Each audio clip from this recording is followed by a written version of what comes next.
Good afternoon, Elite owners. My name is Patrick. I'm a product concierge over at Mercedes-Benz of Walnut Creek.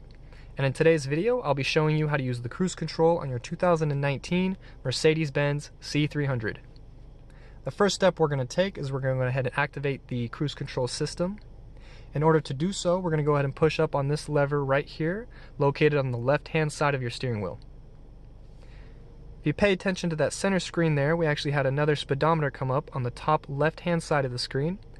That'll let us know that our cruise control system is active. Next step we're going to take is we're going to go ahead and get to the appropriate speed that we want to set. We're going to go ahead and push up on this wheel right here. That'll set the speed that we are at. You can increase the speed by pushing up again. You can decrease the speed by pushing down. You can resume by pushing up. You can cancel by pushing down. And you can shut off the whole system entirely by pushing down on that first switch that you pushed to activate it.